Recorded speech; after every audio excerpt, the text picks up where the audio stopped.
waiting, they're itching to go, and it's a proper little family. GB News is the People's Channel. It's the audience that makes the programme sing. We're giving our viewers and our listeners a voice. I see the thousands of your letters, tweets, emails, you name it, coming in. Britain is broken.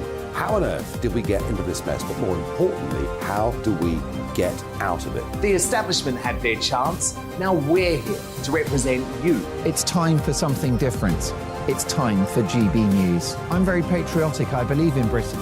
Our best days lie ahead. Britain's watching. Britain's watching. Join us here on GB News. The People's Channel. Britain's news channel.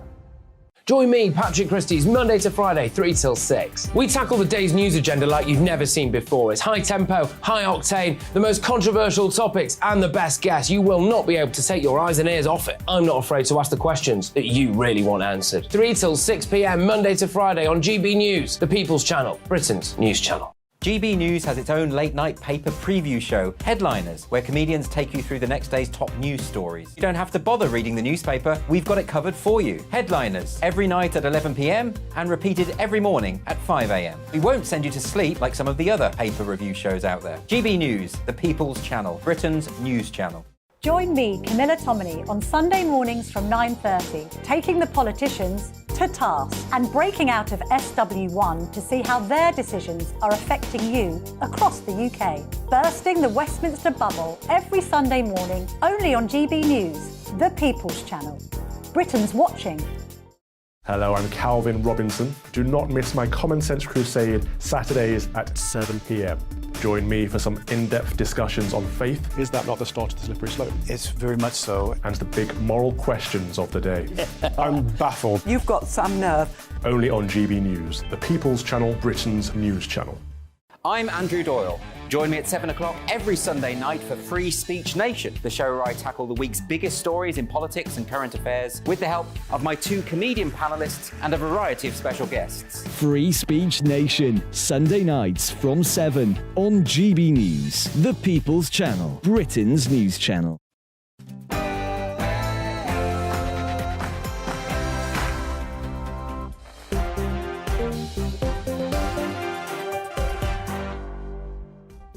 Well, hello there. It's 6 o'clock. I'm Michelle Dewberry, and this is Dewbs & Co. Coming up tonight, there has been a row brewing, hasn't there, about Diane Abbott. So my question for you tonight is simple.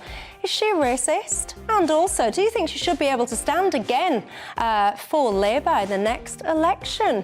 And speaking of racism, slavery, there's been further calls for the UK government to come out and apologise for slavery. And some would say pay reparations too. Really? Will they? Is that the only way to stop that whole argument, put it to bed once and for all? And do you have elderly relatives? Perhaps you might even be elderly yourself. Would you like to be in a care home? Would you trust them to care for your loved ones? Would you trust them to care for you? And under 25s, do you think that they should be able to carry passengers after they've just passed their driving test? Yes or no? We'll have all of that and more coming up in just a few minutes. But before we get into it all, let's bring ourselves up to speed with tonight's latest headlines with a legend that is Polly Middlehurst.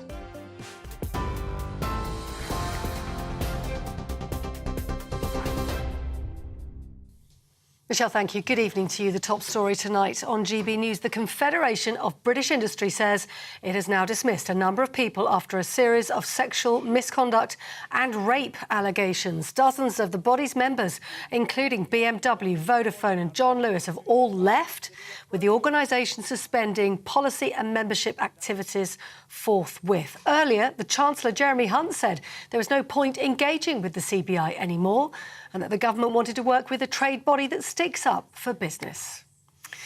Now, as you've been hearing, Sir Keir Starmer says the comments made by Labour MP Diane Abbott were anti-Semitic.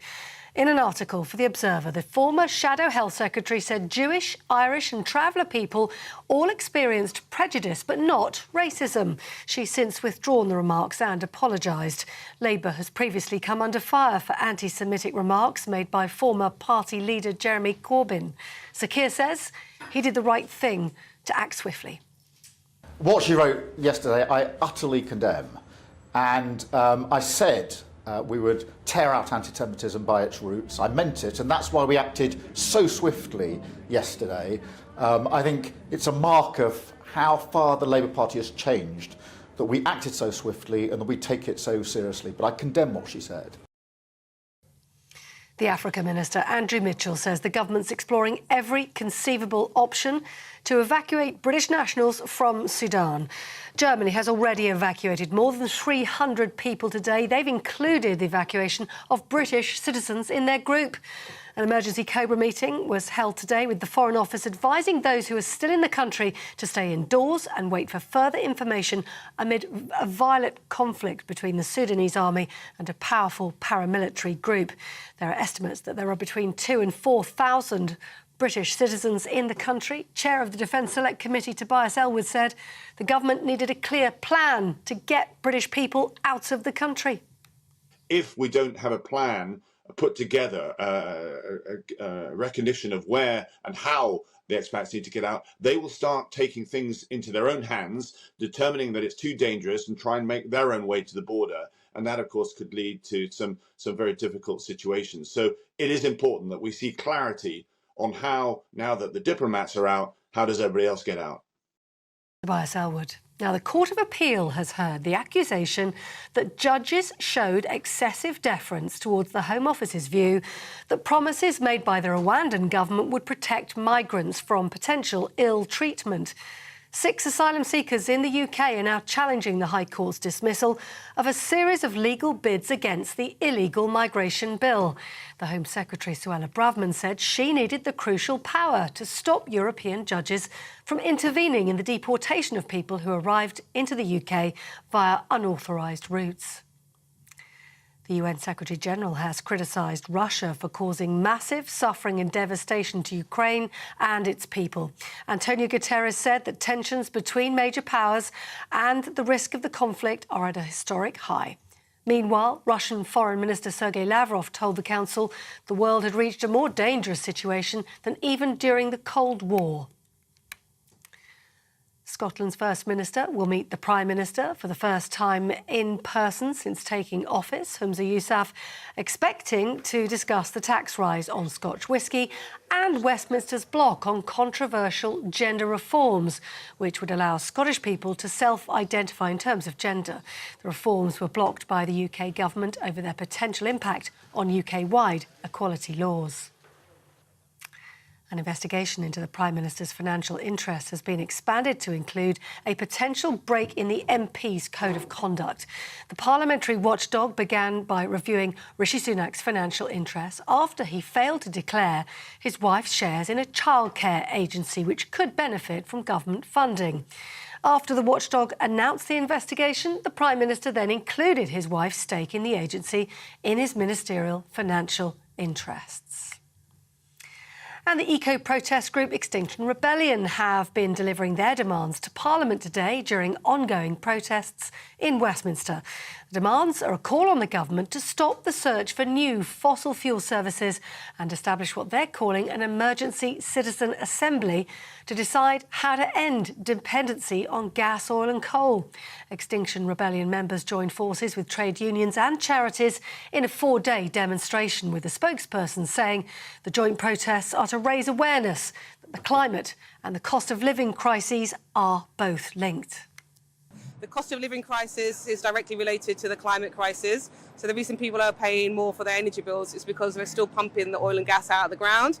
We're here today with Don't Pay UK, Fuel Poverty Action, all these campaign groups that are working really, really hard to change the energy market because we can't keep living like this. Meanwhile, scientists have released the most detailed images yet of Mars's moon, Deimos. The photographs were captured by the United Arab Emirates Space Agency during their recent flyby of the moon, their probe flying as close as 62 miles to Deimos, and one of the pictures capturing the red planet drifting into view during the probe's closest approach. Just lastly, the Queen Consort has been paying her tributes to former Strictly Come Dancing judge Len Goodman, who's died at the age of 78. Buckingham Palace saying Camilla, who danced with Len Goodman, was saddened to learn of his death. Dame Arlene Phillips said her heart was truly broken, while Darcy Bustle called him a true gentleman. Fellow Judge Craig Revel-Horwood said Len would live with him forever. And Bruno Tonioli called him the one and only ballroom legend. He was a judge on the show between 2004 and 2016. His agent said Len died peacefully and will be sorely missed by all who knew him. Those are your latest news headlines on TV, online, DAB+ radio and on the TuneIn app. This is GB News. Now Michelle Dewberry.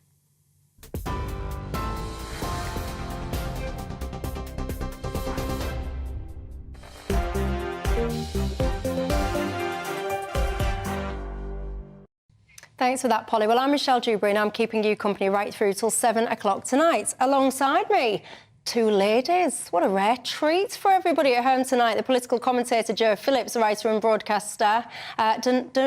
Dominique Samuels. Dominique. I don't know who I was just about to call you then. I've been off as well. I've been off for 2 days, and this is what you get. I come back and I can't say people's names. Again. And should we just start again and pretend it's about 2 minutes to 6? Anyway, Dominique Samuels and Jo Phillips is keeping me company, if I can manage to get through till 7 o'clock, quite frankly.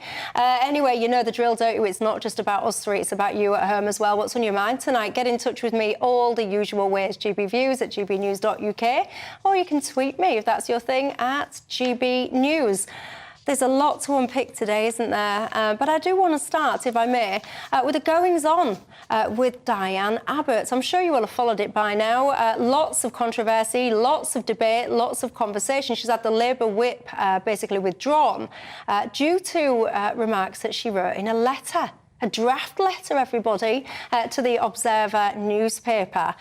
Right, just to give you a bit of context in case you're not really following what's been going on, there was an article written in the Observer and it was all about this study, this survey, basically, the Evidence for Equality National Survey.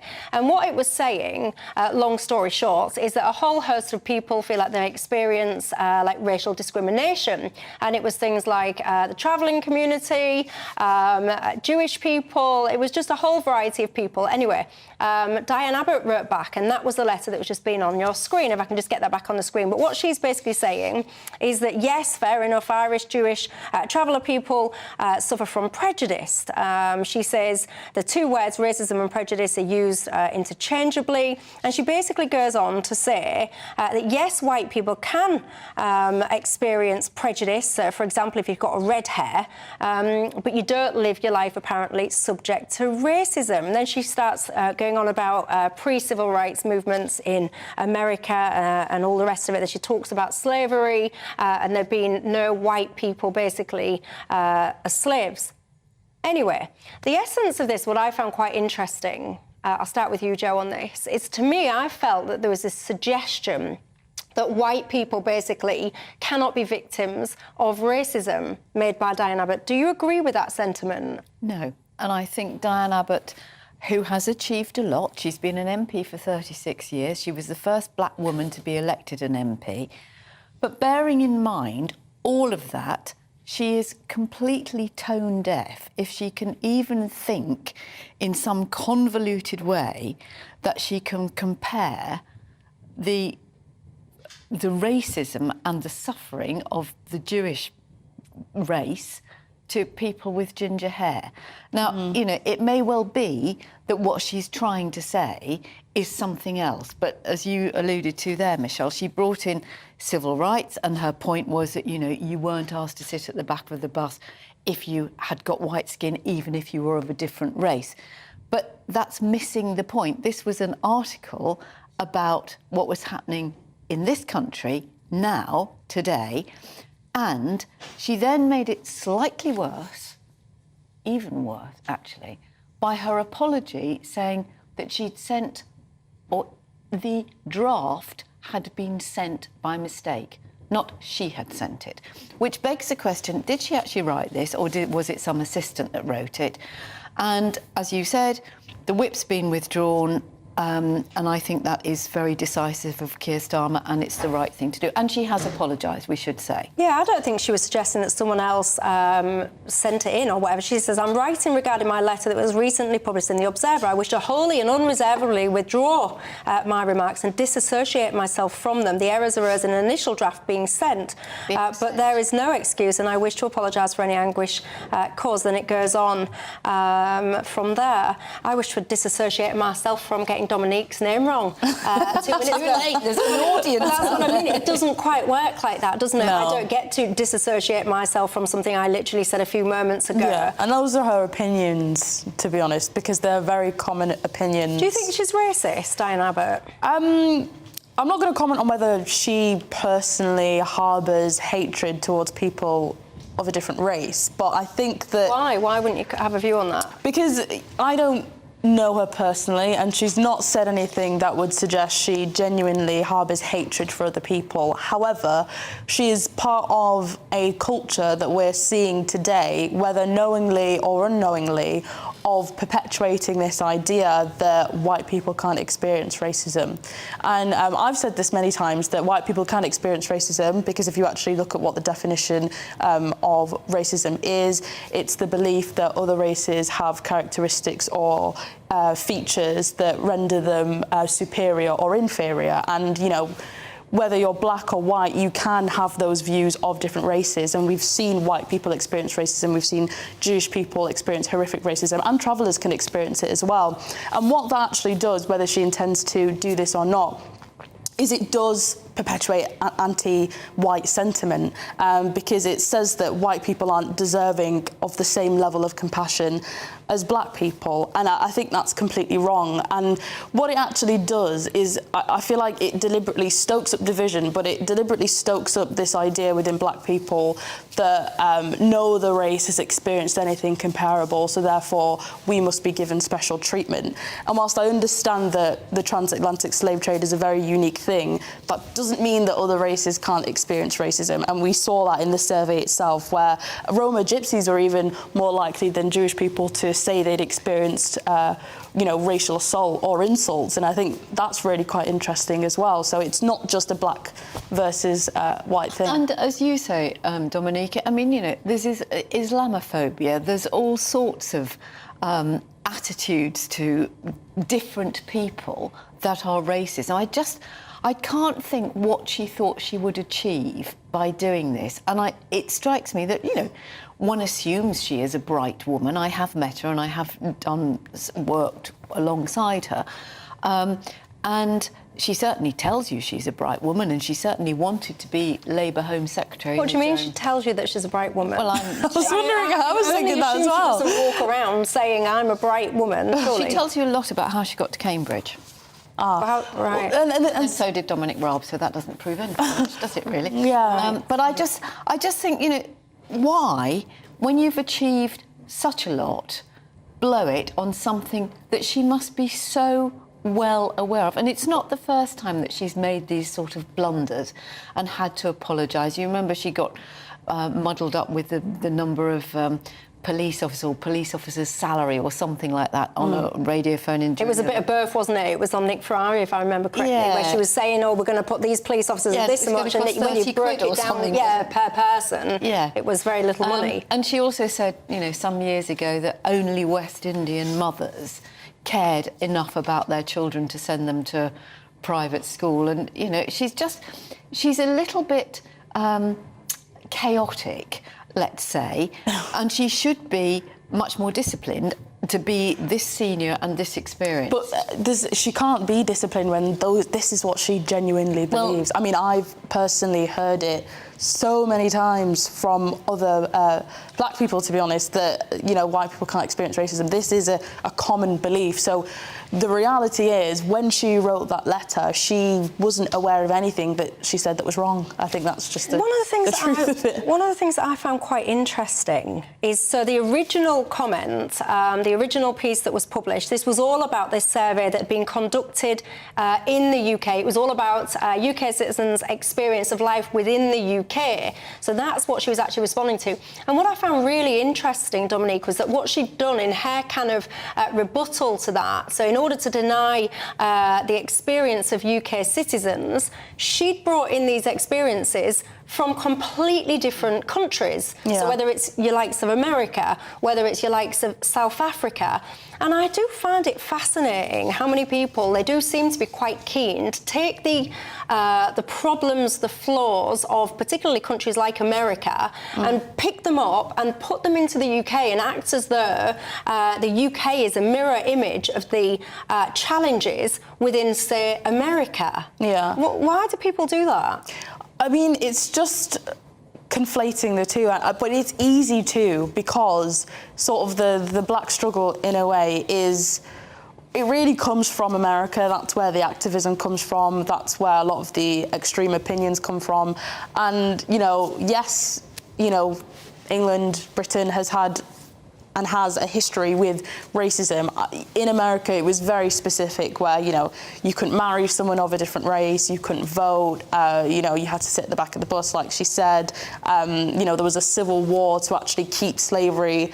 Meanwhile, Britain was abolishing it. And I think it is really dangerous to conflate those two distinct histories, because it brings sort of the grievance together, and it makes it hard to separate the two in a way that I think is historically inaccurate. Because, you know, when she said that, you know, white people have never experienced slavery, I mean, that's just not true, is it? Yeah, factually, historically inaccurate. It's just so divisive as well. It's so divisive, and I think, you know, what remains to be seen is whether she will actually stand at the next election. Do you think she should? Well, I think that's a matter for the Labour Party and her constituents in Hackney. I don't think it's, you know, it's easy to call for somebody's resignation. I don't think it actually means anything. You know, what will happen now? There will be an investigation. She's apologised. She's had the whip withdrawn. If the whip is restored, then theoretically she can stand as Labour candidate in Hackney.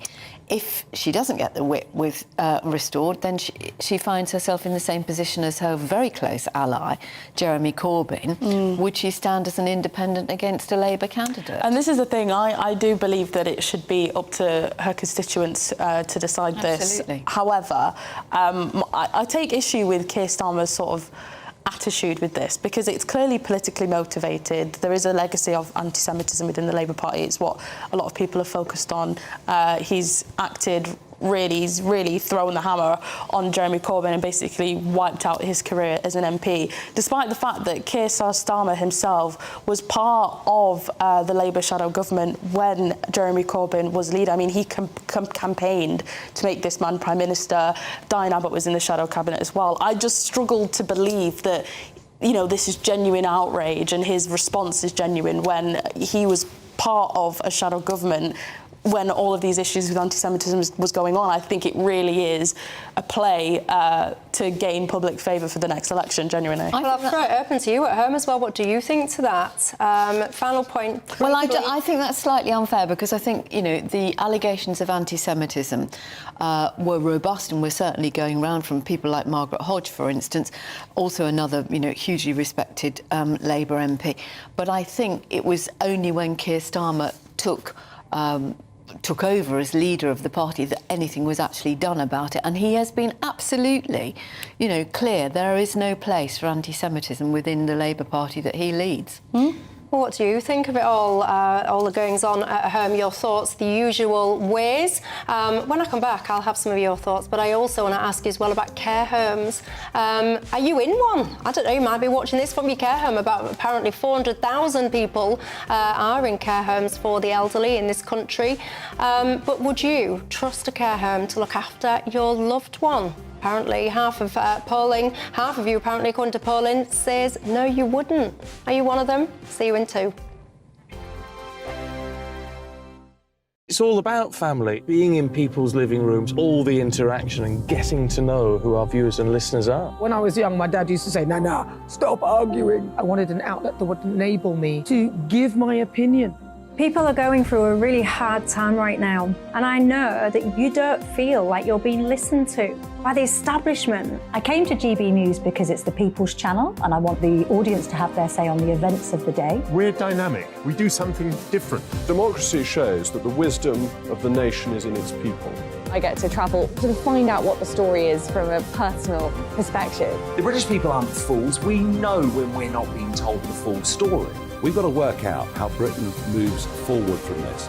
It's the best country in the world. The establishment had their chance. Now we're here to represent your views. Britain's watching. Britain's watching. Britain's watching. We're proud to be GB News. The People's Channel. Britain's news channel. So Dewbs & Co, we tackle the issues of the day with real, robust debate, both sides of the fence, battling it out with me in the middle with my forthright opinions and views. And often really interesting things happen because you start with a position and then by the end of the debate you find actually, well, I might not have thought about that one. What we need in this country is 2 new political parties. You should maybe think about doing a 2024 calendar. I'm Michelle Dewberry and I'm keeping you company right through until 7 o'clock this evening. GB News, the People's Channel, Britain's watching. Start the day with GB News. We catch up on all the big stories you didn't hear the night before. And take a look at what the world's talking about this morning. That's right, Monday to Thursdays from 6 o'clock. It's Breakfast with Eamon and Isabel. Straight after breakfast, join us, Bev Turner and Andrew Pearce. We're going to take you through till noon. We'll be tackling the big topics of the day, including the things that the other channels just won't talk about. If it's happening here. Wake up to mornings on GB News. The People's Channel. Britain's news channel. I'm Simon Evans. Join me on GB News for Headliners at 11 p.m. What's the scoop? I'll be joined by 2 of the country's top comedians. That's right. As we take a look at tomorrow's newspapers tonight. We're going to get into trouble. If it's a big story, we'll be covering it. Spill some tea on him. There we go. But we'll also have some fun. I wouldn't stick up a bank. My father didn't love me. So anyway. Headliners every night from 11 on GB News, the People's Channel, Britain's news channel. Saturday nights on GB News. From 6 p.m, I'll give you my unique take on the world today. Then at 7, it's me, Calvin Robinson, with my Common Sense Crusade. New to GB News is the Saturday 5. 5 times the opinion. Join us every Saturday from 8 p.m. as we debate the week's stories. With us 4, plus a special guest. And at 9, of course, it's Mark Dolan Tonight. Saturday nights on GB News, the People's Channel, Britain's news channel.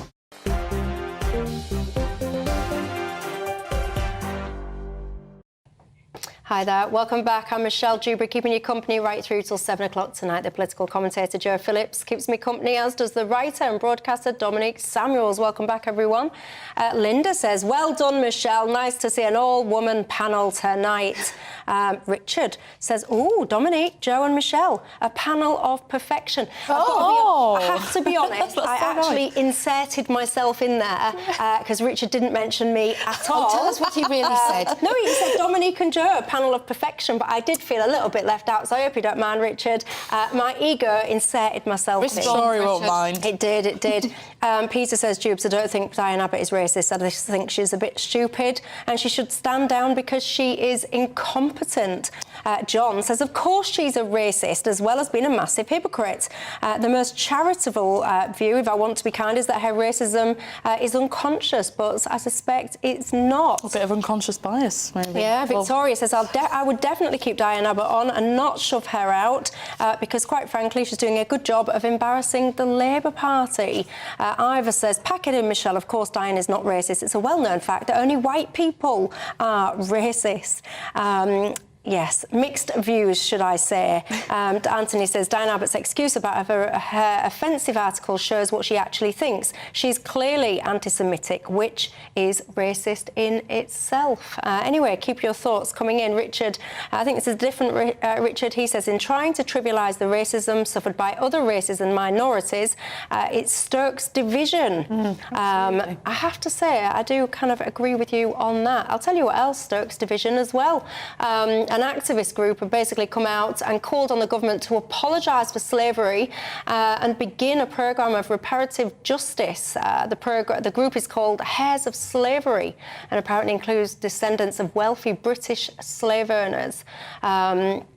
This conversation, it kind of goes around the block, doesn't it? It never really goes away, Dominique.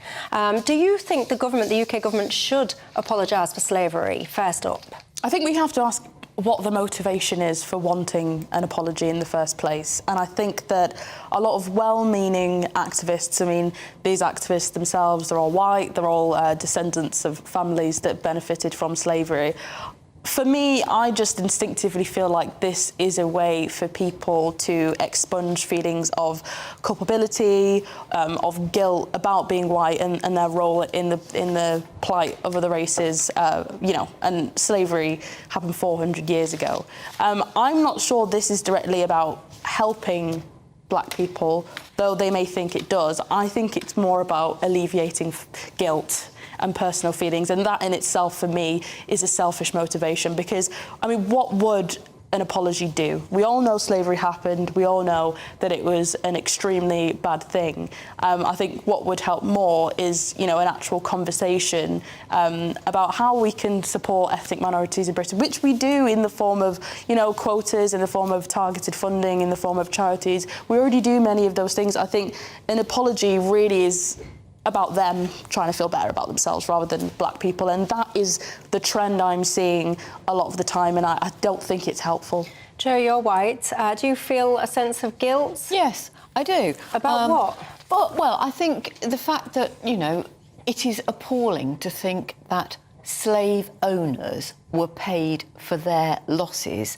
The government, the British government, had to borrow the money in 1833 and only paid that debt off in 2015. Right, but with all due respect, I asked you if you feel guilty. You said, yeah, what do you feel guilty about? Well, because we have, all of us in this country have benefited one way or other from the wealth that came from enslaved people. I benefit from it, though, and I'm absolutely a descendant of slaves, essentially. But absolutely, but I mean, all of us, I think, and I do absolutely agree. Can I ask you an honest question? Do you honestly feel, because we all agree, I think any sane-minded individual would agree, that slavery, thinking that a human being is something to buy and sell and mistreat, it is it's the appalling. lowest of the low. It is abhorrent. I'm so grateful that well, actually people would say modern-day slavery does exist, but based on kind of what we're talking about historically, it's abhorrent and appalling, and I'm very grateful it no longer takes place the way it once did. So I completely share all that sentiment. But I have to say, as a white individual, based on the fact only of me being a white individual, I don't feel guilty about something that happened hundreds of years ago that I had absolutely nothing to do with, but I do think it was abhorrent. And I do find it fascinating when, you know, today, in today's society, a white person says, I feel guilty. Do you really feel guilty, or are you just saying it because you think you should? No, I do feel guilty. I mean, not racked with guilt, but what do you feel guilty about? I'm trying to unpick it. I feel guilty that people were enslaved in order for me and my ancestors, not that they were slave owners, but, you know, for all of us as in this country have benefited from those people who were working as slaves. And I think, so therefore, it is a collective responsibility. I completely agree with Dominique. But I don't feel responsible for it. I feel, you know, saddened by what went on. Feeling responsible isn't the same as feeling guilty. No, you said collective responsibility. Oh, but so then I'm moving on and saying I don't feel responsible. Am I a horrible person? No, of course you're not a horrible person. and I think, you know, this is a huge conversation, which is much more. Do you honestly feel responsible? Yes, I do. Well, do you, Jo, or are you just trying to be nice? No, I'm not trying to be nice. People know that. No, I feel a sense of responsibility and a sense of guilt that we, albeit unknowingly, perhaps, have benefited, and now we know better. We should try and do something about it. And I do think an apology is important. We do, though. We have. Well, we have up to a point, but we haven't done... An apology from who? So who is it that you... Well, from the British government. I mean... So you want Rishi Sunak? Well, I was just looking up here, just to echo what Dominique just said. I'm not being facetious, by the way. No, I'm genuinely trying to understand this mindset. But the point that you made about, you know, well-meaning white people, and there's a woman called Olivette Otelli, who's a research professor at SOAS in London. She said it's an important initiative and potentially transformative, but it needs to be more than half a dozen people. And she said it's really important than this to slavery. And she said it was really important to make sure that the group collaborated with existing movements to avoid being labelled white saviours. Now, what I think has happened is since Laura Trevelyan, the BBC correspondent, gave up her job in order to work full-time on reparations for her family's role in the slave trade, and the conversation has opened up again since the Queen died and since King Charles, well, is coming to...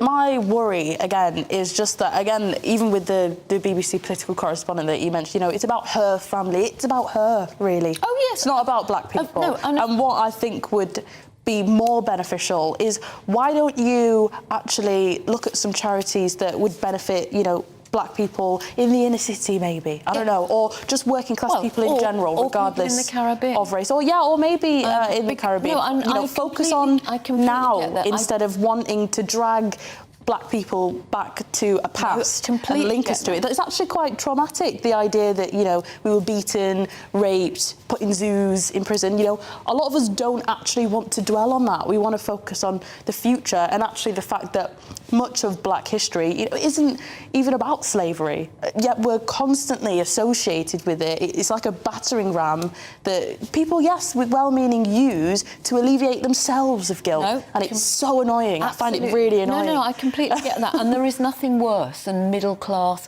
you know, white middle-class liberal guilt. But that's what I think you're doing. Well, I mean, you're entitled to your opinion, but you asked me a question and I gave you an honest answer. Yeah, that's fair. Are you at home watching this? Are you white? Do you feel, to Joe's point, guilty? Do you feel a collective sense of responsibility? Joe says yes, she does. She thinks apologies would go a long way. I'm not sure to achieve what, but that's a view. I don't know if maybe I'm just an awful human, I don't know, maybe I'm missing something here, but whilst I think it's appalling, I don't feel the need, with all due respect, Dominique, to sit and apologise for something that happened 400 years ago. That's the thing. Exactly, this is what I mean. But you can apologise and say that, you know, we as the British government regret and apologise for. Now let's have a conversation. And do what? But because their goal is this whole idea of reparations, which, you know, is another can of worms. No, and but how would that work? It doesn't have Look to be. at the demographics of the UK right now. You know, there's Caribbean people, there's African immigrants, there's mixed race people. I mean, how does it work? But why? That's why you need to have conversations with Caribbean countries who are so heavily dependent on tourism, which has absolutely taken a hit since COVID. Why we need to talk to other... I mean, Clive Lewis, the Labour MP, led a debate on this in the Commons recently, and he was really good about... Meanwhile, there's a cost of living crisis, and there are many black people suffering in this country right now as a result of the cost of living crisis, irrespective of what's going on in the Caribbean. It just feels stupid. Well, there you go. Different of opinions on that topic in here tonight. What do you make of it at home? Get in touch with me. I'm fascinated to hear your views, all the usual way. Also, are you a young'un? Have you got a young'un? 25-year-old drivers and younger, do you think they should be able to carry young passengers, maybe in their first year of driving, or not? I'll see you in 2. I joined GB News because I was sick and tired of not hearing my views being represented, not just mine, but so many people that I knew and spoke to. I just couldn't get my voice out there. I couldn't say anything. I couldn't do anything. Whatever the narrative was, I kind of had to follow it. GB News is there to provide a voice for those who have been ignored by the establishment media. We think different things, we've got a different style. GB News is here to be optimistic and positive about the future. It's real kind of dynamic and flowing, with the audience very much at the heart of it, like a big family. Here at GB News, we talk about the things that matter to you. Hearing the voices from right across our towns and cities, especially our towns. All sides of the argument represented with a heavy dose of opinion. We're on a mission here to make a difference. And the GB News family really is here for you, and whatever time of day you can watch or listen. Britain's watching. Britain's watching. We're proud to be GB News, The People's Channel. Britain's news channel. Westminster is going around in ever-decreasing circles, followed by the media. Britain is broken. How on earth did we get into this mess? But more importantly, how do we get out of it? Join me at 7 p.m, Mondays to Thursdays on Farage, here on GB News. We will have open, rational debate. We've got to work out how Britain moves forward from this. Join us here on GB News, the People's Channel. Britain is watching. You've probably seen politicians interviewed 1,000 times, but we do it differently. We find out who they really are, we don't shout, we chat, and hopefully we bring a bit of light, not just heat. Did you know Kate Moss? Apparently. Do you have a pair of jeans or a pair of jeans?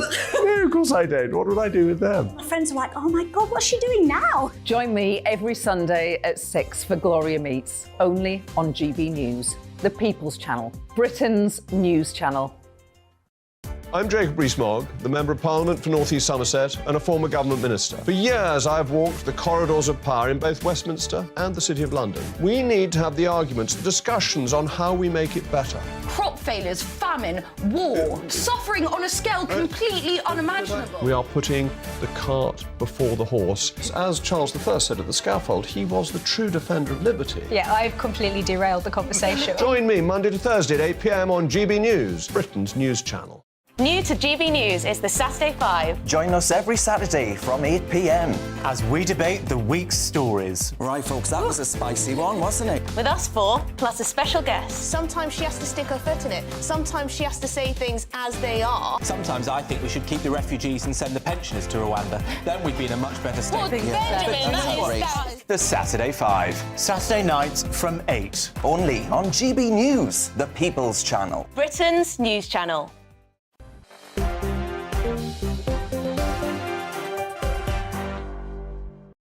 Hello there, I'm Michelle Dewberry, keeping you company right through till 7 o'clock tonight. Alongside me, I've got the political commentator Joe Phillips and the writer and broadcaster Dominique Samuels. We were just talking about slavery a moment ago before the break and saying whether or not, as a white person, one should feel guilty and apologise, perhaps ask the government to pay some form of reparations. And I think I've come up with a plan in the break. Joe feels guilty. She feels a sense of collective responsibility. Dominique said she was descendant from slaves. So I've come up with a solution, everyone. Joe can give a percentage of her fee to Dominique as a way of collective responsibility reparations. Yes, please. Sorted. There we go. You should have me in local government. Central government, actually. I'll raise my ambitions. I'll sort it all out. Tim says, how on earth have I benefited from slavery? I was born, educated, got a trade and got a job. Mike says, I just don't feel guilty for something that happened before me. It would have been for those people to apologise. Lots of people getting in touch and saying, but what about the role that Britain played in actually helping to abolish slavery? Matt makes a good point as well. He says, what about the slavery that's happening today? Yes, you're quite right. Modern day slavery is still a thing. He says, why don't anyone concentrate and focus on that? Anyway, keep your thoughts coming in. Let's talk care homes, shall we? Do you have a loved one in a care home? Because a poll issued today, it was done by The Guardian, I think, showed that half of British public lack confidence that family or friends would be looked after. And apparently 9 out of 10 older people say that there are not enough staff in care homes. 1 in 10 care worker posts, should I say, currently vacant. And lots of us think that care workers are indeed underpaid, 2/3 of us, I think. You don't mind me saying, I asked you this earlier on, your mum is in a care home. That's why I can't afford to give her any reparations, I tell you. No, you can't go back. You can't go back on it now. We've struck a deal. It's on national television. Sorted. Dominique is in the money. Yep. So tell me. So my mum's in a care home. She's 92. She's blind and she's got Alzheimer's. My dad died last year, and up until about a year ago, they were both, well, before he died, obviously, they were both at home and we had a live-in carer. Now, that's fine if you've got the space and you can afford it. But my mum got to the point where she needed more nursing care, so we had to make the decision to put her into residential care. And I tell you, and I'm sure there are many, many people watching and listening, it is a minefield. For a start, there's a whole difference between what funding you can access depending on what illness or disease you've got, whether you need nursing care or whether you need residential care. Now, we are in a very fortunate position that we can pay for my mother's care. It is horrendous, Michelle. The cost is unbelievable. And I know, and it is a lovely care home. It's a fabulous care home. It's like a, super 5-star hotel. The staff are amazing.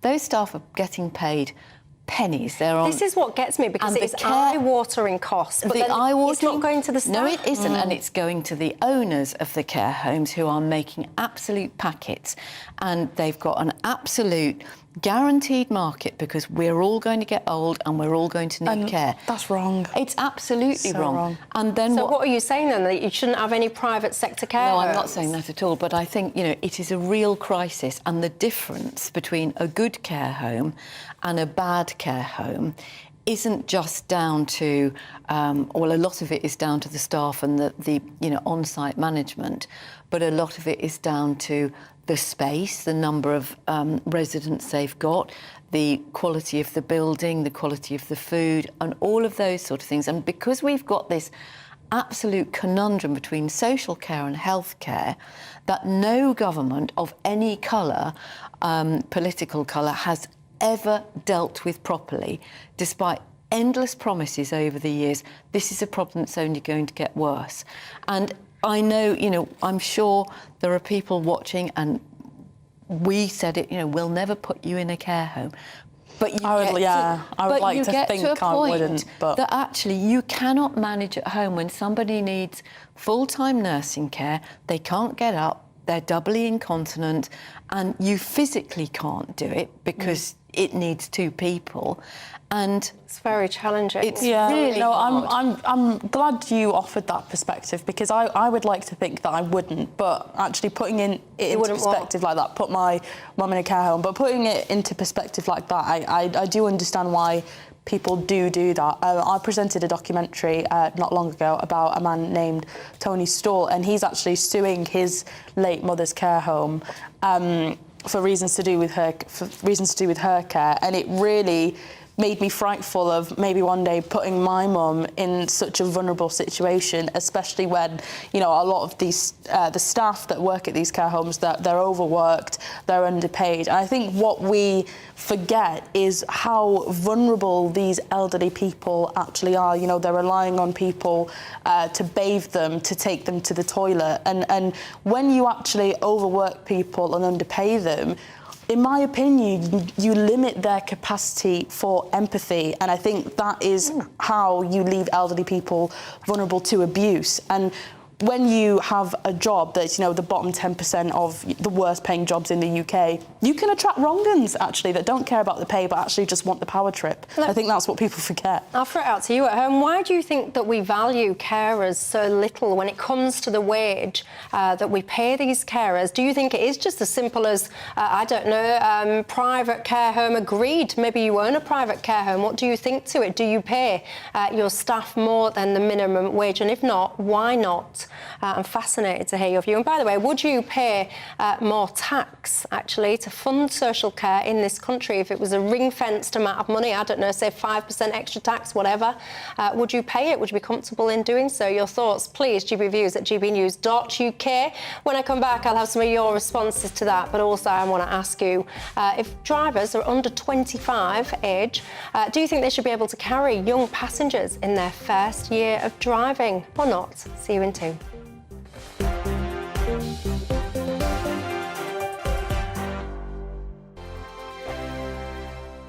Monday to Thursday nights on GB News. At 6, it's Dewbs & Co. 7 o'clock, Farage. At 8, join Jacob Rees-Mogg. And at 9, Dan Wootton Tonight, followed by headliners on TV, radio and online. This is GB News. First and foremost, I am a GB News fan, and I was before I was working here. Just love the fact that we're asking the questions that a lot of establishment media won't ask. With a bit of a twist, we not only want to inform you, but we want to keep you entertained. It's worth the drive because you get in and the team's all ready and waiting, they're itching to go, and it's a proper little family. GB News is the people's channel. It's the audience that makes the programme sing. We're giving our viewers and our listeners a voice. I see the thousands of your letters, tweets, emails, you name it, coming in. Britain is broken. How on earth did we get into this mess? But more importantly, how do we get out of it? The establishment had their chance. Now we're here to represent you. It's time for something different. It's time for GB News. I'm very patriotic. I believe in Britain. Our best days lie ahead. Britain's watching. Britain's watching. Join us here on GB News. The People's Channel. Britain's news channel. Join me, Patrick Christie's, Monday to Friday, 3 till 6. We tackle the day's news agenda like you've never seen before. It's high tempo, high octane, the most controversial topics, and the best guests. You will not be able to take your eyes and ears off it. I'm not afraid to ask the questions that you really want answered. 3 till 6 p.m, Monday to Friday on GB News, the People's Channel, Britain's news channel.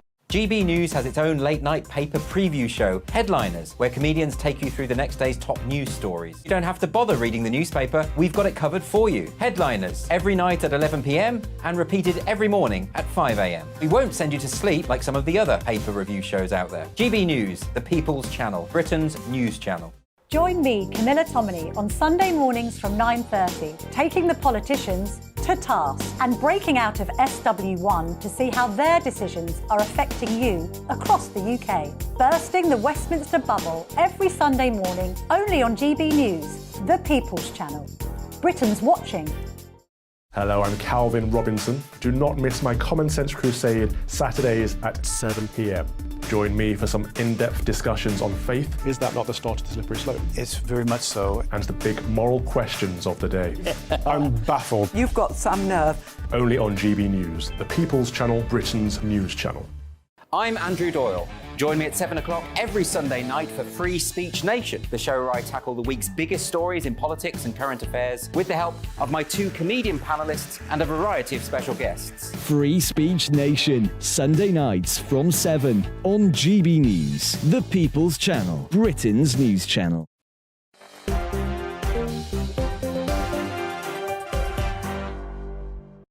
Hi there, welcome back to Dewbs & Co with me, Michelle Dewberry, till 7, alongside my political commentator, Joe Phillips, and the writer and broadcaster, Dominique Samuels, keeps me company. Lots of you getting in touch about that care home story. William says, my wife is about to go into a care home. I've been caring for her for 9 years, but she needs more care than he can provide. They live in social housing. It's going to cost him in excess £1,200 a week. He says, do you have any idea how difficult it is to make a decision to put your loved one in care? He says they've been together 50 years and he is struggling with the concept to admit that he can no longer care for her. William, I tell you, it's made me go all goose pimply, that has. I can't imagine. Jennifer says, my mum is in a wonderful care home. I cannot fault it. Terence says, if anything needed to be nationalised in this country, this is it. Keep your thoughts coming in. But for now, let's talk. We've gone talking about the older people in care homes. Let's talk about the younger ones, shall we? Because there's proposals now for a so-called graduate driving licence scheme. New drivers under the age of 25 could potentially be stopped from carrying younger passengers in their vehicles. This is all about trying to reduce, basically, young people dying in crashes. Joe, your thoughts? Yeah, I think it makes a lot of sense. I mean, you know, you pass your driving test, you're 17, 18, you go out with your mates. It is almost inevitable, if you're the designated driver, the rest of them will be drinking, and it is almost inevitable that you will show off in front of your friends, because despite your best intentions, that's what happens. It's peer pressure. And I think the proposal is to make it so that somebody who's just passed their driving test can't take a passenger under 25.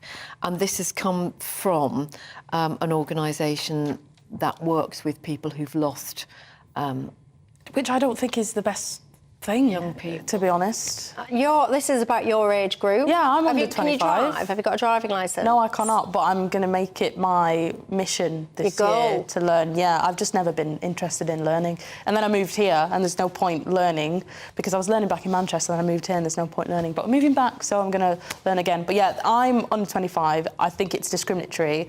I'm not really sure how it's enforceable, to be honest. I think it's really, I don't know, another part of this, what I perceive to be an attack on drivers to dissuade yet more people from perhaps pursuing a driving licence. You know, how would you even enforce this? You know, more surveillance through cameras, police randomly stopping cars and then asking for an ID card to check the age of the passengers. I think it just will invite a lot of government overreach, and the idea of it makes me feel uncomfortable. And actually, when you look at But you wouldn't road have to have ID cards, you'd look at his driving licence. You stop him at you, Well, go, yeah. oi, you, yeah, let me have a look at your driving licence. I don't like the idea of that. I think it's discriminatory, especially when most fatalities on the road actually involve people over 30. One in 5 drivers crash within a year of getting their licence. 1,500 young people are killed or seriously injured in the UK. But people die every day from a range of things, and whilst the people that have lost loved ones because of these road fatalities that, you know, were young drivers, I empathise with them and I'm incredibly sorry for their loss. I think that perhaps they are motivated by the idea that they could have been able to, you know, prevent a death, or, you know, the death wouldn't have happened if this. And I don't think that's healthy. What anything is, to try and prevent it. And if it is, you know, statistically, empirically, the chances are, if you're with a young driver, you are more likely to be in a collision or an accident, and you are more likely to have a serious injury or death rather than a little shunt. So, you know, you say to your kids, don't, you know, who's driving the car tonight? And you wait you haven't got to that age yet with your little boy, but, you know, when you're waiting for them to come home, hoping that, you know, they've borrowed Mum's car. I understand. My mum, I'm one of 6, and my mother always used to say that when we used to go out on a night, my mum would never have a proper sleep until she'd counted us all back in her head. So she'd be in bed, she'd hear the door go, she'd be right, Fiona's in, Michelle's in, Carl's in, and she just wouldn't sleep till all 6 of us were back in the house. And I bet she still feels the same. Well, I don't know. Do you, Mum? You could tell me. Robin's been in touch and said someone who's just passed their test is probably a better driver than some drivers on the road are now. Oliver says, here we go again. Pack it in, this government nannying us. Diane says, I don't think under 25-year-olds should be able to carry other under 25-year-olds for the first 12 months. Apparently, they do it in Australia. Apparently it's where Australia's been doing well. She also says that they can't drive after 10 o'clock at night for the first 12 months of driving. Cool, blimey, I'm not sure I'd welcome that. Anyway, William, I've got to say, I've got to go back to William. I can't stop thinking about you and your emails to me, William. William, we feel for you. You've been together with your wife 50 years and you've cared for her for nearly a decade of that, and you're telling me how difficult it is, a decision. I hope you do realise, I'm sure you've been a fantastic husband, and anyone that's coming up to that decision and having to make it, it's not an easy one. My thoughts are with you all, and I really do wish that we could sort out the social care in this country. And if you are a carer, to anyone, God bless you, because I don't think that you're paid as you should be, and I think that you do a fantastic job, and I would pass my respect to each and every one of you. But look at the time, it flies. Joe and Dominic, thank you very much for your company. Thank you to all of you at home tonight. And just let's all remember, shall we, to be kind to ourselves, because honestly, I will be thinking about William all night now. Right, that's all I've got time for. Up next is Nigel Farage. Nigel, good evening. Welcome to you. What have you got for us? Michelle, thank you very much. Well, it was the St George's Day race row where Diane Abbott caused huge offence, but also showed herself to be totally ignorant about the history of slavery. In fact, I'd say her history is about as good as her mathematics. So what we're going to debate tonight on the show, is this the end for Diane Abbott and for Keir Starmer? Is this potentially a very, very big winner? But before all of that, let's get the April weather. Hi there, it's Aidan McGivern here from the Met Office. Skies clearing during the next 24 hours, leading to a widespread frost for many of us on Tuesday morning. But despite the chilly start, actually, most places will be fine on Tuesday. We've got low pressure moving away. As that pushes into the North Sea, cold wind arrives from the north. And having seen a weather front bring outbreaks of rain to southern England and Wales during the day, well, that tends to clear away during the evening, leading to clear skies and light winds as well, which means all the ingredients there with Arctic air in place for a chilly start to Tuesday. A widespread frost, temperatures between 1 or 2 degrees either side of zero, and in some sheltered parts of Scotland as low as -6 degrees. 1 or 2 icy patches to watch out for first thing, but they'll soon clear. Further wintry showers coming into the north of Scotland, so a mixture of sleet, hail and snow showers, but any accumulations really restricted to the hills and mountains. A few rain showers around Irish Sea coast, but otherwise plenty of dry and bright weather. Sunny spells for many, even if it does cloud over a little into the afternoon. And it will feel cold out there, particularly if you're exposed to the wind across northern and eastern Scotland as well as the east of England. But where we've got lighter winds elsewhere, with some sunshine, not feeling too unpleasant. Then, clear skies once again on Tuesday night will lead to a fairly widespread frost. But towards the southwest, thicker cloud, and for Cornwall and perhaps Devon later on, some outbreaks of light rain. That'll keep things frost-free, 7 or 8 Celsius towards the southwest, whilst across Scotland, northern and eastern England, again, a chilly one to wake up to on Wednesday morning. The wintry showers by Wednesday, though, confined to the far northeast of Scotland. Further south, we've got thicker cloud and some outbreaks of light rain pushing through. A dull and damp day, especially for South Wales and the southwest of England. And similar conditions on Thursday, with some heavier rain moving through on Thursday night across southern parts of the UK, clearing away, though, for warmer weather this weekend.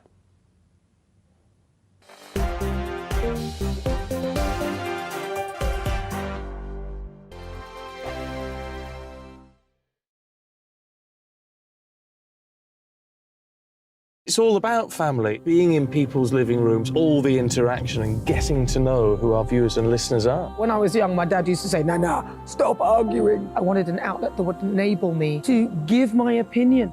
People are going through a really hard time right now, and I know that you don't feel like you're being listened to by the establishment. I came to GB News because it's the People's Channel and I want the audience to have their say on the events of the day. We're dynamic. We do something different. Democracy shows that the wisdom of the nation is in its people.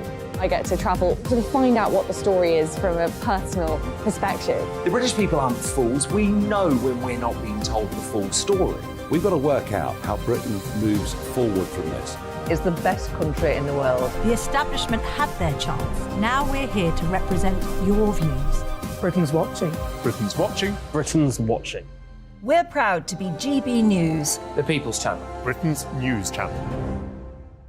So Dewbs & Co, we tackle the issues of the day with real, robust debate, both sides of the fence, battling it out with me in the middle with my forthright opinions and views. And often really interesting things happen because you start with a position and then by the end of the debate you find actually, well, I might not have thought about that one. What we need in this country is 2 new political parties. You should maybe think about doing a 2024 calendar. I'm Michelle Dewberry and I'm keeping you company right through until 7 o'clock this evening. GB News, the People's Channel, Britain's watching. Start the day with GB News. We catch up on all the big stories you didn't hear the night before. And take a look at what the world's talking about this morning. That's right, Monday to Thursdays from 6 o'clock. It's Breakfast with Eamon and Isabel. Straight after breakfast, join us, Bev Turner and Andrew Pearce. We're going to take you through till noon. We'll be tackling the big topics of the day, including